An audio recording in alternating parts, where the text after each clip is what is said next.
Oi, gente, eu sou a Tailane Costa. Aqui no canal eu falo sobre livros e escrita e hoje eu vim continuar a leitura de Dom Casmurro. Esse é o nosso 7º vídeo.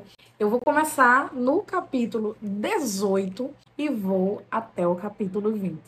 Tem a playlist com todos os vídeos postados até agora, então se você quiser acompanhar na sequência, que é o ideal, eu vou deixar aqui na descrição para vocês.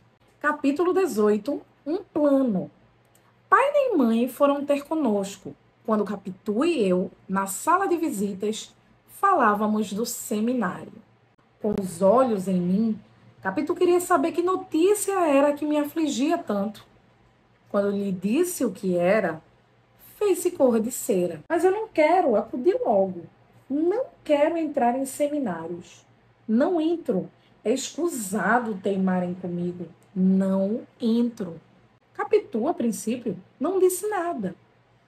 Recolheu os olhos, meteu-os em si e deixou-se estar com as pupilas vagas e surdas, a boca entreaberta, toda parada. Então eu, para dar forças às afirmações, comecei a jurar que não seria padre. Naquele tempo jurava muito e rijo, pela vida e pela morte. Jurei pela hora da morte, que a luz me faltasse na hora da morte se fosse para o seminário. Capitu não parecia crer nem descrer. Não parecia sequer ouvir. Era uma figura de pau. Quis chamá-la, sacudi-la, mas faltou-me ânimo. Essa criatura que brincara comigo, que pulara, dançara, creio até que dormira comigo, deixava-me agora com os braços atados e medrosos. Enfim, tornou a si, mas tinha cara lívida. E rompeu nestas palavras furiosas: Beata, Carola, papamissas. Fiquei aturdido. Capitu gostava tanto de minha mãe e minha mãe dela, que eu não podia entender tamanha explosão. É verdade que também gostava de mim, e naturalmente mais ou melhor, ou de outra maneira. Coisa bastante a explicar o despeito que lhe trazia a ameaça da separação, mas os impropérios, como entender que lhe chamasse de nomes tão feios e principalmente para deprimir costumes religiosos que eram os seus? Que ela também ia à missa e 3 ou 4 vezes minha mãe é que a levou. Na nossa velha sege, também lhe deram um rosário, uma cruz de ouro e o livro de horas. Quis defendê-la, mas Capitu não me deixou. Continuou a chamar-lhe Beata e Carola, em voz tão alta que tive medo fosse ouvida pelos pais. Nunca vi tão irritada como então, parecia disposta a dizer tudo a todos. Cerrava os dentes, abanava a cabeça. Eu, assustado, não sabia que fizesse. Repetia os juramentos, prometia ir naquela mesma noite declarar em casa que por nada neste mundo entraria no seminário. Você entra. Não entro. Você verá se entra ou não. Calou-se outra vez. Quando tornou a falar, tinha mudado. Não era ainda Capitu do costume, mas quase. Estava séria, sem aflição, falava baixo. Quis saber a conversação da minha casa. Eu contei-lhe a toda, menos a parte que lhe dizia a respeito. E que interesse tem José Dias em lembrar isto? Perguntou-me no fim. Acho que nenhum. Foi só para fazer mal. É um sujeito muito ruim, mas deixe estar que me há de pagar. Quando eu for dono da casa, quem vai para a rua é ele. Você verá. Não me fica um instante. Mamãe é boa demais. Dá-lhe atenção demais. Parece até que chorou. José Dias? Não, mamãe. Chorou por quê? Não sei. Ouvi só dizer que ela não chorasse, que não era coisa de choro. Ele chegou a mostrar-se arrependido e saiu. Eu, então, para não ser apanhado, deixei o canto e corri para a varanda. Mas deixe estar que ele me paga. Disse isto fechando o punho e proferi outras ameaças. Ao relembrá-las, não me acho ridículo. A adolescência e a infância não são, neste ponto, ridículas. É um dos seus privilégios.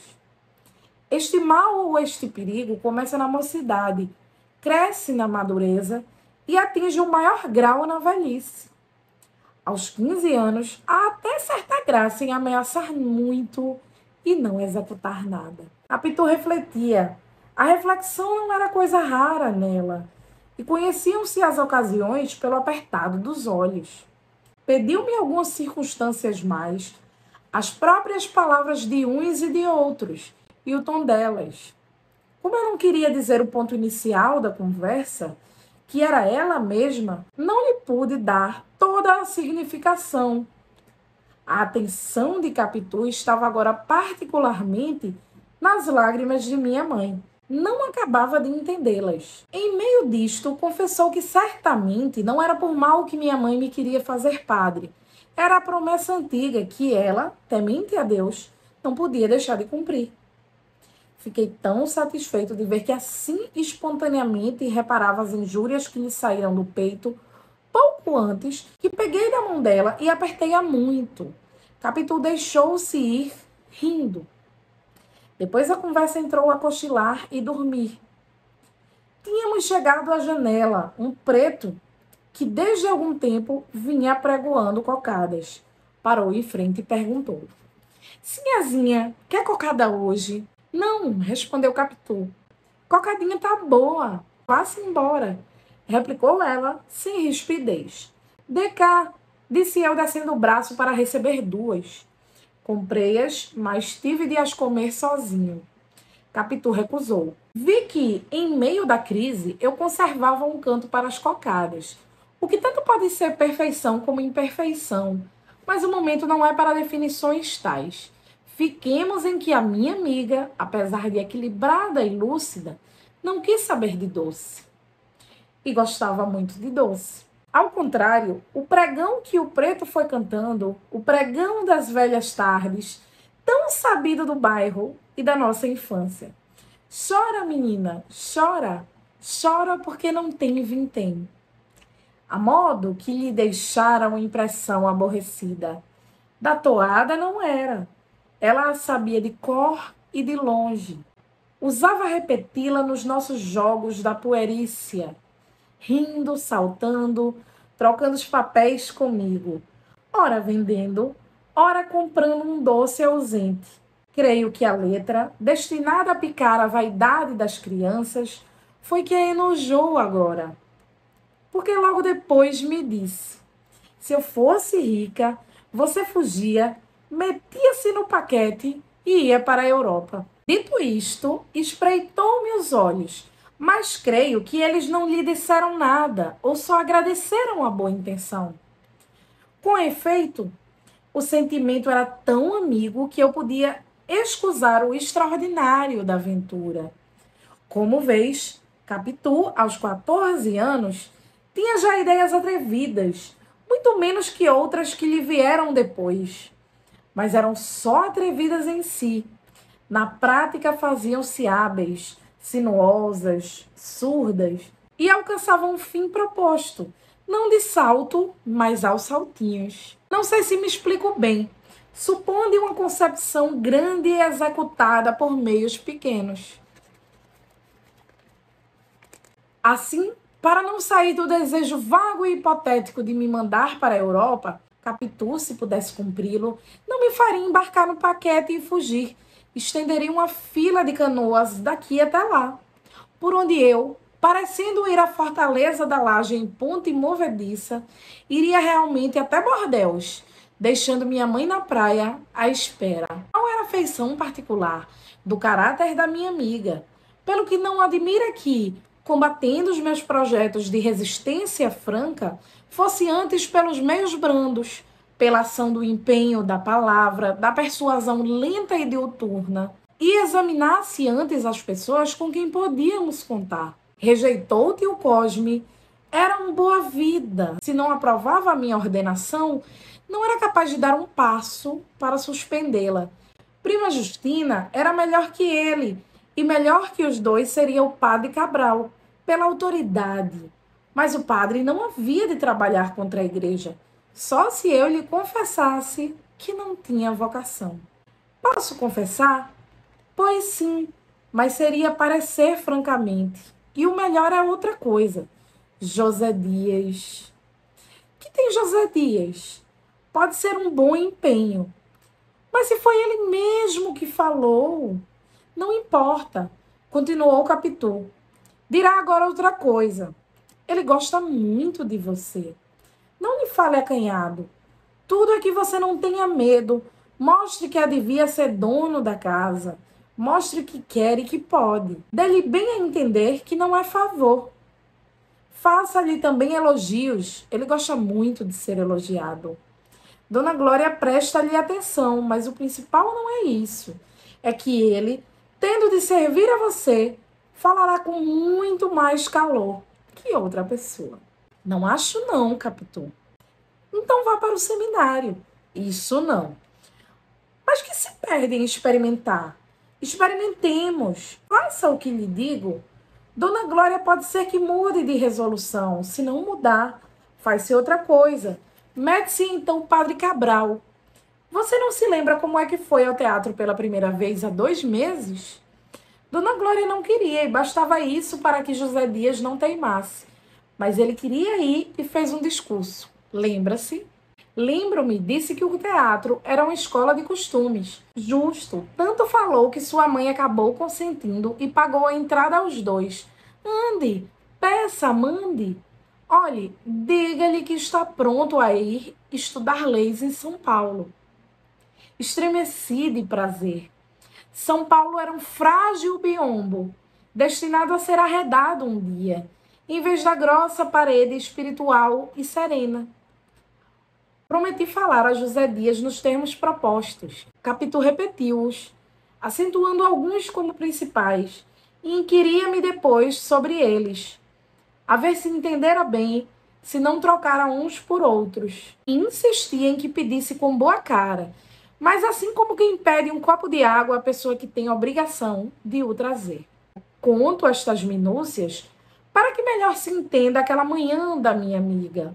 Logo virá a tarde, e da manhã e da tarde se fará o primeiro dia, como no Gênesis, onde se fizeram sucessivamente 7. Capítulo 19. Sem falta. Quando voltei a casa era noite. Vim depressa, não tanto, porém, que não pensasse nos termos em que falaria ao agregado. Formulei o pedido de cabeça, escolhendo as palavras que diria e o tom delas, entre seco e benévolo. Na chácara, antes de entrar em casa, repeti-as comigo. Depois em voz alta, para ver se eram adequadas e se obedeciam às recomendações de Capitu. Preciso falar-lhe, sem falta, amanhã. Escolha o lugar e diga-me. Proferi-as lentamente, e mais lentamente ainda as palavras sem falta, como para sublinhá-las. Repeti-as ainda e então achei-as secas demais, quase ríspidas, e francamente impróprias de um criançola para um homem maduro. Cuidei de escolher outras e parei. Afinal, disse comigo que as palavras podiam servir. Tudo era dizê-las em tom que não ofendesse.